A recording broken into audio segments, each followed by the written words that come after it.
하나님 말씀 베드로후서 3장 14절부터 16절까지 다 같이 읽겠습니다. 그러므로 사랑하는 자들아, 너희가 이것을 바라보나니 주 앞에서 점도 없고 흠도 없이 평강 가운데서 나타나기를 힘쓰라. 또 우리 주의 오래 참으심이 구원이 될 줄로 여기라. 우리 사랑하는 형제 바울도 그 받은 지혜대로 너희에게 이같이 썼고, 또 그 모든 편지에도 이런 일에 관하여 말하였으되 그 중에 알기 어려운 것이 더러 있으니 무식한 자들과 굳세지 못한 자들이 다른 성경과 같이 그것도 억지로 풀다가 스스로 멸망에 이르느니라. 아멘.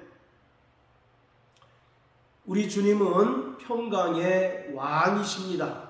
예수님께서 말씀이 육신이 되어 이 땅에 오셔서 친히 십자가에 달려 죽으신 것은 죄로 인하여 두려워하는 불쌍한 인생들에게 하늘의 참 평안을 주시기 위함입니다. 예수님의 은혜로 말미암아 죄사함을 받고 구원받은 모든 성도는 주님이 주신 평안을 소유하고 또 이 땅을 살아가는 동안 누리는 자들이 되어야 합니다. 요한복음 14장 27절에서 예수님께서는 내가 너희에게 평안을 주노니 내가 준 평안은 세상이 주는 것과 같이 아니하니라. 너희는 마음에 근심도 하지 말고 두려워하지 말라고 말씀하셨습니다. 그리고 요한복음 16장 33절에서는 내가 이것을 너희에게 쓰는 것은 너희로 평안케 하려 함이라. 너희가 세상에서 환난을 당하나 담대하라. 내가 세상을 이기었노라 라고 말씀하셨습니다. 그런가 하면 사도 바울은 로마서 14장 17절의 말씀을 통해서 하나님의 나라는 먹고 마시는 것에 있는 것이 아니라 성령 안에서 의와 평강과 희락이라고 말합니다.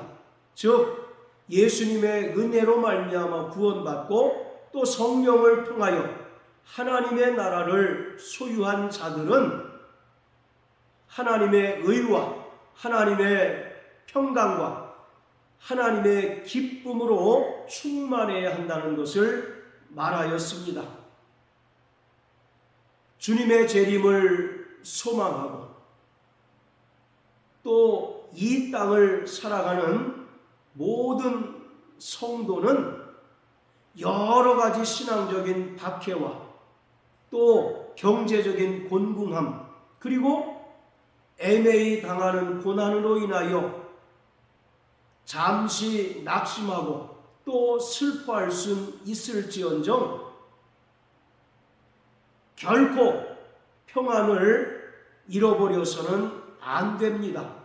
바로 평안의 반대는 죄에 대한 두려움입니다. 마귀는 끊임없이 율법을 통하여 구원받은 성도라도 정죄하고 참소하고 고소하는 존재입니다. 그뿐만 아니라 마귀는 성도들에게 두려움을 가져다 줍니다. 그러나 우리가 분명히 알고 깨달아야 할 것은 우리는 하나님의 은혜 받은 자요 또 하나님의 사랑을 받은 자라는 것입니다. 자, 요한일서 4장 17절 18절 다 같이 읽겠습니다. 이로써 사랑이 우리에게 온전히 이룬 것은 우리로 심판날에 담대함을 가지게 하려 함이니 주의 어떠하심과 같이 우리도 세상에서 그러하니라. 사랑 안에 두려움이 없고 온전한 사랑이 두려움을 내어 쫓나니 두려움에는 형벌이 있음이라. 두려워하는 자는 사랑 안에서 온전히 이루지 못하였느니라. 17절 말씀에 우리가 주님의 재림을 소망하고 끝날의 심판에 대하여 두려워하지 않는 것은 우리 안에 하나님의 사랑이 있기 때문입니다. 이러한 끝날의 심판은 멸망당할 자들에게는 영원한 형벌이요 또 영원한 사망이지만 구원받은 성도들에게는 최고의 영광과 최고의 기쁨의 순간입니다. 그러기에 하나님의 사랑을 받은 구원받은 성도들은 결코 끝날의 심판에 대하여 두려워하지 않습니다. 자, 그리고 18절에 보면 사랑 안에 두려움이 없고 온전한 사랑이 두려움을 내어 쫓는다고 말합니다. 즉 하나님의 은혜와 사랑을 받은 자는 죄와 끝날의 심판과 지옥 형벌에 대한 두려움이 없다는 것입니다. 그렇지만 두려움에는 형벌이 있습니다. 두려워하는 자는 사랑 안에서 온전히 이루지 못하였느니라. 여전히 그 마음에 두려움으로 가득 찬 자는 지옥 형벌을 당하게 된다는 것입니다. 그리고 여전히 죄와 끝날의 심판과 지옥 형벌에 대하여 두려워하는 자는 하나님의 사랑이 없는 자로서 구원받지 못한 자임을 사도 요한은 분명하게 말합니다. 따라서 예수님의 은혜로 구원받은 자는 하나님의 사랑을 받은 자들로서 종말을 살아가는 동안 주님께서 주신 그 평안으로 말미암아 여러 가지 신앙적인 박해와 때로는 경제적인 곤궁함 그리고 애매히 당하는 고난에도 불구하고 주님 주신 평안으로 말미암아 세상을 이기며 승리할 수 있게 됩니다. 자, 14절에서 베드로는 사랑하는 자들아 너희가 이것을 바라보나니 라고 말합니다. 여기서 이것이라고 하는 것은 12절에 기록한 것처럼 하나님의 날을 가리킵니다. 하나님의 날은 구약에서는 여호와의 날이라고 표현합니다. 또 때로는 주의 날이라고 기록하고 있습니다.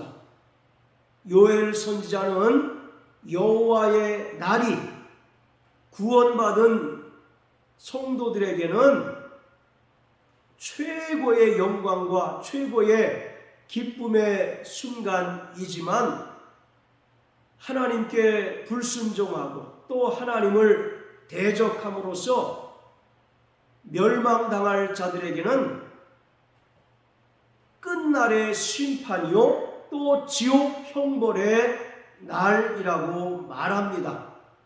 그러기에 구원받은 성도들은 주님의 재림을 사모하고 또 끝날의 심판에 대하여 결코 두려워하지 않습니다. 그날이 구원받은 성도들에게 있어서 최고의 영광스러운 날이고 또 말세에 나타나기로 예비된 큰 구원이 이루어지는 날일 뿐만 아니라 이 썩어질 몸을 벗어버리고 신령한 몸으로 변화하여 하나님께서 믿는 자들을 위하여 예비하신 영원한 하나님의 나라를 상속받는 날이기 때문에 그날을 소망하며 또 사모하는 자들이 되어야 한다는 것입니다. 자, 그러면서 주 앞에서 점도 없고 흠도 없이 평강 가운데서 나타나기를 힘쓰라.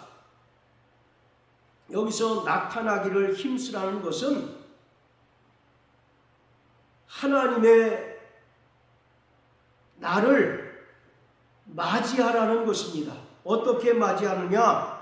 주님께서 주신 평강 가운데서 주님을 맞이하고 또 주님께서 주신 평강 가운데서 하나님의 나를 맞이하라는 것입니다. 그러기 위해서는 주님께서 주신 평안 가운데서 점도 없고 흠도 없는 삶을 살아야 합니다.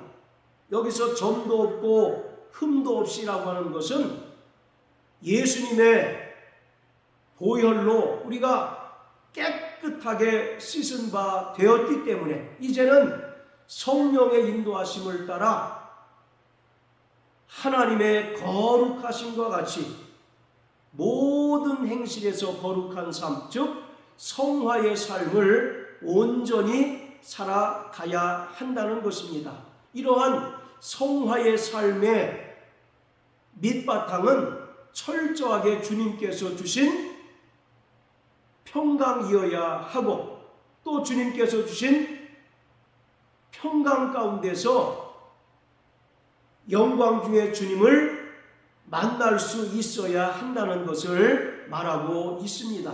결코 주님의 재림의 날이 구원받은 성도들에게는 두려운 날이 아니라 바로 최고의 영광스러운 날이고 또 최고의 기쁨의 날입니다.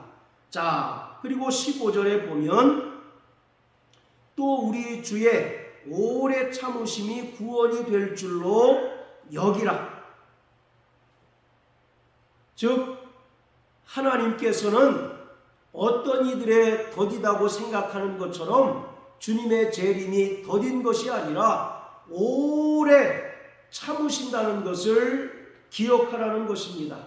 그리고 하나님께서 오래 참으시는 것은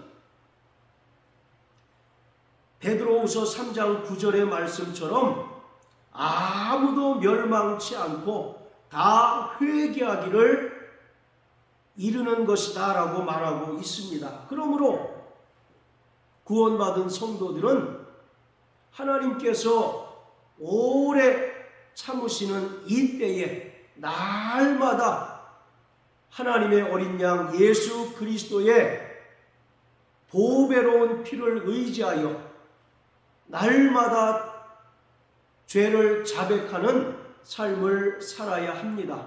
요한 1서 1장 9절에 보면 우리가 죄를 자백하면 하나님께서는 미쁘시고 의로우셔서 우리 죄를 사하시고 모든 불의에서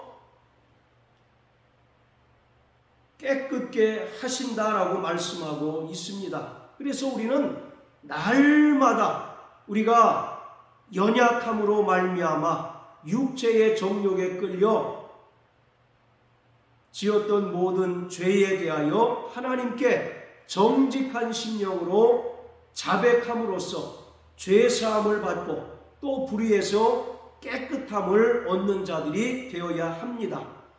빌립보서 2장 12절에서 사도 바울은 항상 복종하여 두렵고 떨림으로 너희 구원을 온전히 이루라고 말합니다. 즉 성화의 구원을 이룸에 있어서 항상 죄에 대한 경각심을 가지고 또 죄에 대한 경계를 늦추지 말고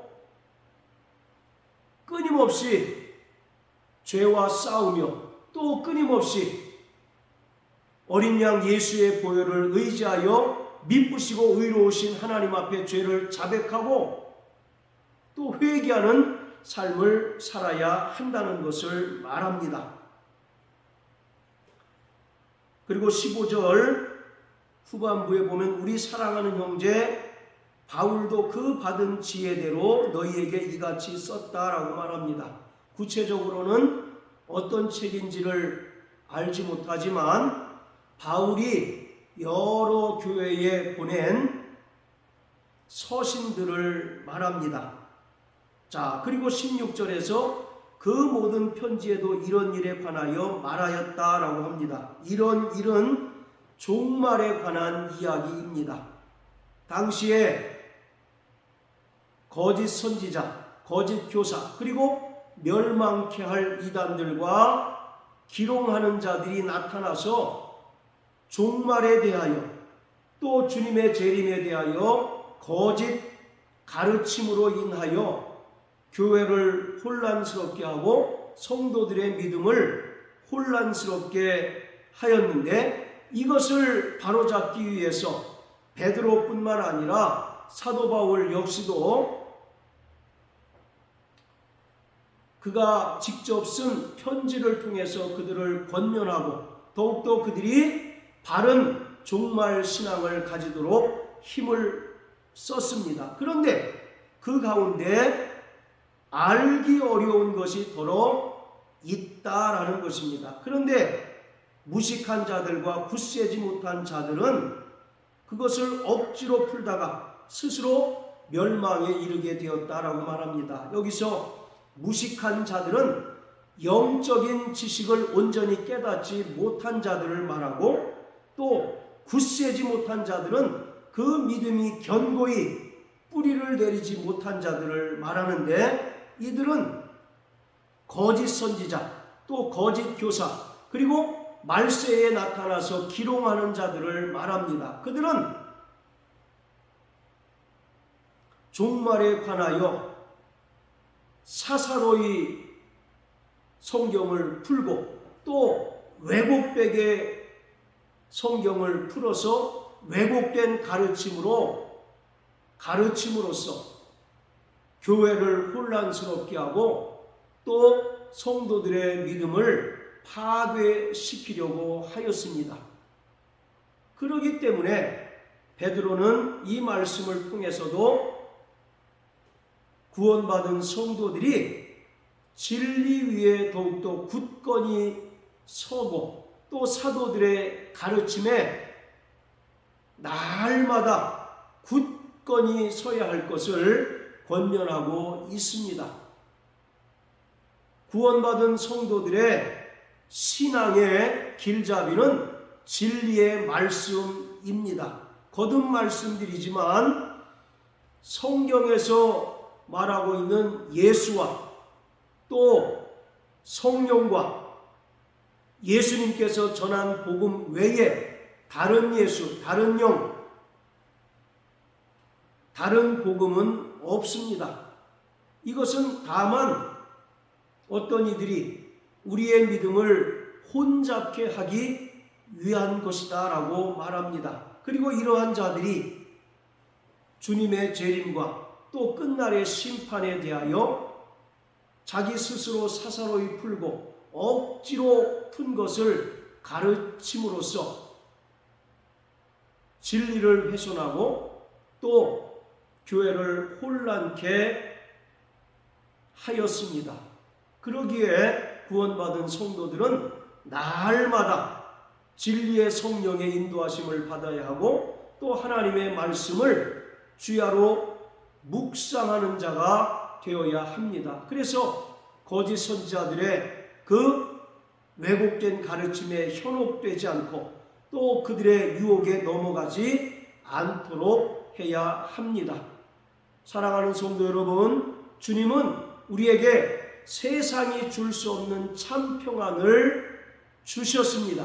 그 평안으로 인하여 우리가 여러 가지 어려운 일을 당하고 또 사방의 우겨쌈을 당할지라도 낙심치 않고 또 세상을 이길 수 있는 원동력은 주님이 우리에게 주신 참 평안입니다. 그러므로 오늘 하루도 주님 주신 평안으로 말미암아 세상을 이기며 믿음으로 말미암아 승리하는 모든 성도 되시길 예수 이름으로 축복합니다. 할렐루야.